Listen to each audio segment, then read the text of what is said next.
Hey, everybody, and welcome to another edition of Rewired, the podcast put on by the Neural Connection Clinic in Edina, Minnesota. We are your hosts, the providers at the Neural Connection. I'm Dr. Erik Reis, and I'm here with my brilliant colleague, Dr. Michael Hennes. Dr. Hennes, how are we doing today? Doing great Love so it. far. Lovely. Yeah, we're 2 days away from the 4th of July, so it's kind of like you're in that buffer zone of, still working, but getting ready for holiday. So do you guys have any good plans? Not really. We're heading out to the lake, but Archie's getting into fishing, so I went and bought him a tackle box today. He's pretty pumped. I love that. That's awesome. Yeah. That photo you sent of him a while ago was awesome, of him holding that massive fish. Yeah. It's every boy's dream.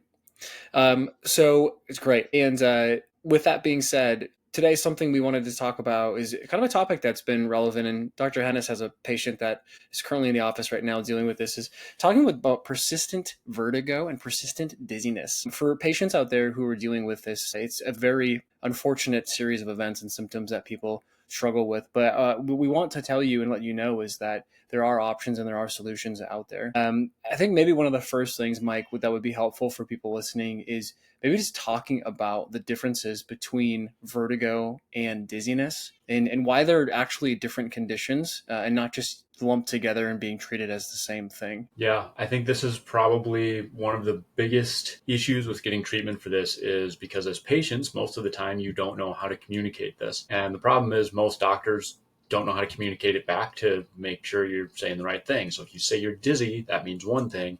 If you say you have vertigo, that's another. And probably the easiest way to distinguish this is vertigo has movement to it. You feel like you're moving or the world is moving. And dizziness is that kind of out of body, not feeling like yourself, feeling like you stood up too fast. That's probably the easiest and simplest way to separate them out. When they're subtle, it can be very hard to tell them apart. The other thing that helps is if you close your eyes and it gets worse, it's probably vertigo. Points. Yeah. Really, really specific talking points on that. And I would say clinically too, for patients coming into the office, I can't tell you how often, Mike, I know you experience this as well, where people are like, I've got vertigo. And I'm like, okay, well, let's talk about it. Let's actually pick this apart. And it's not vertigo, it's dizziness. Mm-hmm. But most people think of dizziness as vertigo. So there are different conditions. They're treated differently. Clinically, we approach them differently. And unfortunately, with both of them, a lot of times we really do have to take a pretty multifaceted approach to taking inventory as to like what's actually causing that. So Mike, if you could do me a favor, could you just give me a rundown for like how you approach assessing and looking at people with vertigo and dizziness? We'll kind of lump them together in a clinical kind of example, but I think it would be helpful for people, if somebody who is dealing with vertigo or dizziness right now, like what should they be looking for? What should they be expecting from an actual examination with a doctor who knows what they're doing? Sure. A couple things that I like to ask right off the bat is there a time of day that this dizziness or vertigo, we'll assume we don't know which it is just yet. Is there a time of day that it comes on and is it repeatable? Do you move around or do something that you can use to trigger it? For example, if you're laying down and standing up, if you tip your head back. Dizziness and vertigo come in so many different forms. And so going into an exam, to be honest with you, I have the same thought process. I'm kind of really just asking a lot of questions. I want to know what makes things better. I want to know what makes things worse. How long have they had it? By the time most people make their way into our clinic, they've probably had these maneuvers called Epley maneuvers performed. I'm not going to say that they've actually had them performed properly, but somebody in some way, shape, or form has most likely attempted to perform an Epley maneuver. And so by that time, it's usually along the lines of I'm dealing with some sort of like, PPP, some persistent perceptual-based vertigo or dizziness, or people are dealing with proper vertigo that actually hasn't been properly addressed. I had a case probably about 5 months ago with a female who's dealing with this chronic BPPV style dizziness where she'd put her head up and she'd all of a sudden would get dizzy immediately. It was really hard to reproduce though. And so she had gone and had Epley maneuvers performed and nothing triggered it. And so she's like, well, this is so weird. And so she ended up coming to the office. She's a former patient of mine. And we did a couple of things. One, we did maneuvers to test all the other canals. So an Epley maneuver tests the 2 posterior canals, but there's actually 6 total canals. And so we tested all of the canals in total. And she actually had a left anterior canal BPPV, which I had never seen before. But the other big thing that she had is she had underlying like thyroid issues. And so once we addressed that and addressed the underlying inflammation,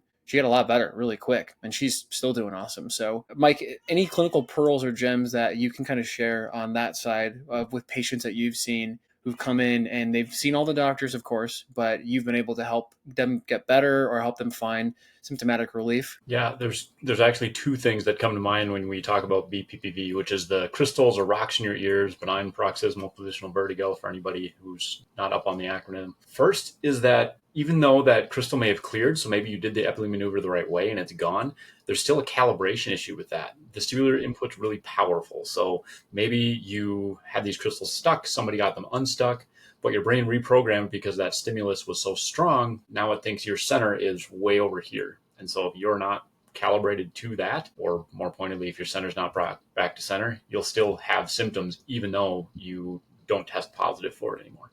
The second one is BPPV shouldn't be recurring. So if it is, now we have to figure out, why are you crystallizing? And you had said thyroid issues. Thyroid issues tend to be really inflammatory, which changes your internal chemistry, which makes that BPPV come back more often. So if you're starting to see this be recurring, BPPV is probably more of a symptom of something else going on than just the primary diagnosis itself. So in your patient, it sounds exactly right?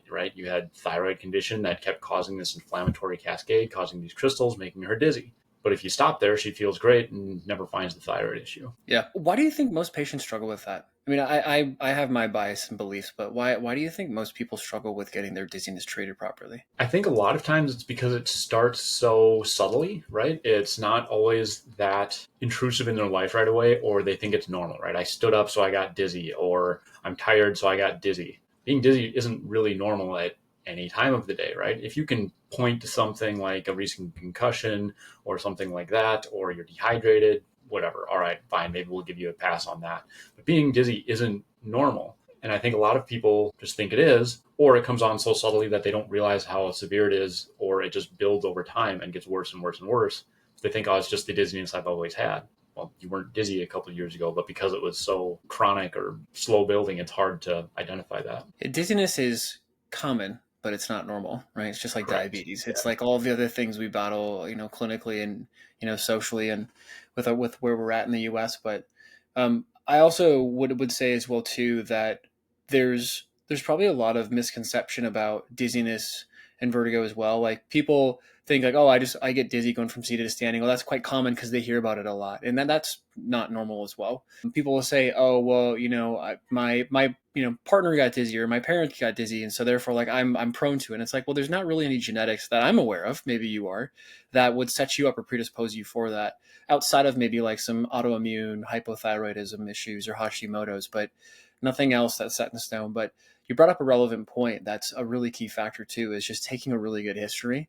99 times out of 100, that is going to point you, or at least point us clinically, to finding out like what's actually causing the dizziness in the background. And that gives us all the ammo for our examination to be tailored and specific to finding out why you're dizzy, what's causing it, and then more importantly too, how to fix it, because people care about what's causing it, but more importantly, they want to get rid of it. Being dizzy sucks. And so that's a really, really big factor. Mike, is there anything that you would leave patients with today about, if they're still struggling with their dizziness or they're, battling their vertigo from time to time? Any sort of advice or suggestions that you could give them before we let them go? Yeah, with the first is being dizzy isn't normal, right? There's just not a normal amount of dizziness. I give people a pass right away in the morning. You've been laying down all night, you stand up, you're a little bit dizzy. I'll give you that one. But if you're dizzy throughout the rest of the day, probably not so much. And most of the time, there's a calibration issue like I talked about earlier. So these things are rehabable, even if it's been a really long time. So you don't have to get stuck in thinking, well, it's been a year, it's been 5 years, it's been 10 years. Doctors have told me this is normal now. This is my normal now, right? It's not normal, but it's mine. That's not always the case. Is you can't give up. You have to keep trying to rehab those things. And it just means that you've exhausted what that doctor knows how to do with you. Yeah, agreed. Yeah. I think more importantly as well too, if you're still feeling dizzy or you're still dealing with vertigo, reach out, right? We're here to help. We're here to have conversations. The reason we're putting this podcast together is to inform people and educate them about things we do clinically, but then more importantly, hopefully there are things you can do to take care of yourself. So thank you for joining us today. This is another episode of Rewired put on by the Neural Connection Clinic in Edina, Minnesota. And until the next episode, we look forward to hearing from you, and we hope you have an awesome rest of your day.